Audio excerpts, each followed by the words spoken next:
युद्ध किसी व्यक्ति से नहीं गणेश, मानसिकता से होता है।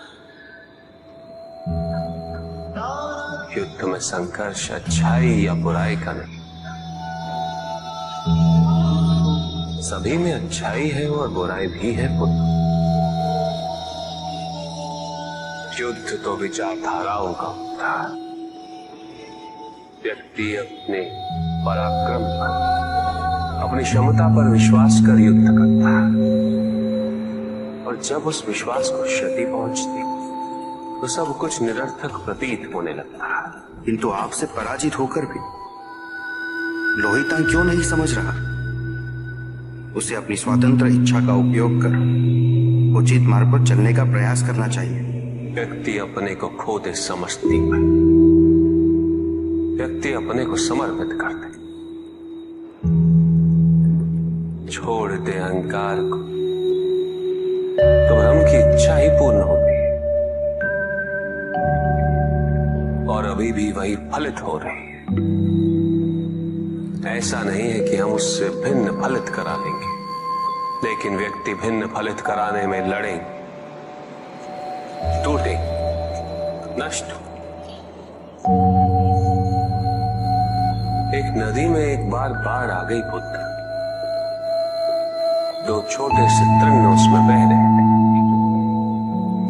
और उसमें से एक नदी में तिरछा पड़ गया, और वो बाढ़ को रोकने का प्रयास कर रहा था।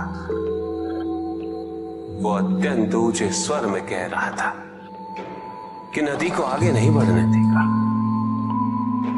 यद्यपि नदी तो बस बढ़ती ही जा रही थी। वो फिर ऊंचे स्वर में यही कह रहा था कि मैं इसे अवश्य रोकूं, यद्यपि रोक नहीं पा रहा था।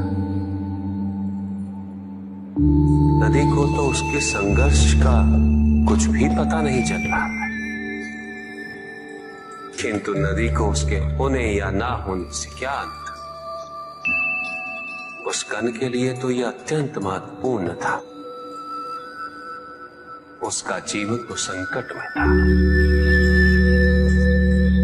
वो तो बस बहे जा रहा था।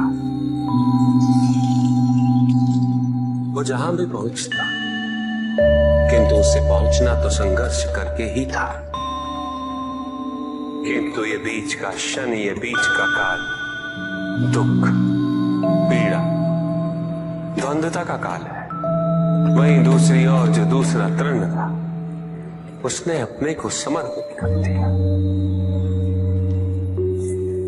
वो तो नदी में सीधा पड़ा हुआ था,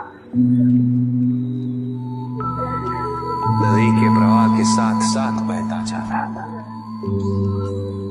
और उसे ऐसा प्रतीत हो रहा था जैसे कि वो नदी को दिशा दे रहा है, उसे प्रवाहित होने में सहायता कर रहा। वो तो ये निश्चय कर बैठा था कि नदी को समुद्र तक पहुंचाकर ही रहेगा, किंतु नदी को उसकी उपस्थिति का भी आभास नहीं था। नदी पर उन दोनों के होने या ना होने का कोई प्रभाव नहीं था। नदी तो बस बहे जा रही थी। ब्रह्म की इच्छा को जाना नहीं जा सकता, किंतु ब्रह्म के साथ एक अवश्य हुआ जा सकता है, और तब व्यक्ति की अपनी इच्छा तो खो ही जाती है, केवल उसकी इच्छा ही शेष रह जाती है। लोहितांग को अपनी आगे की यात्रा पूरी करने ही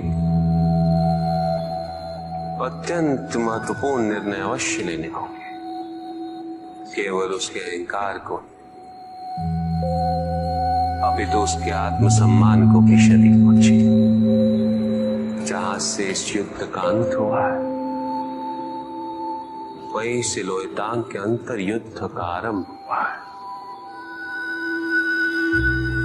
और जो भीतर पराजित होता, उसे हर दिशा में केवल पराजय ही दिखती।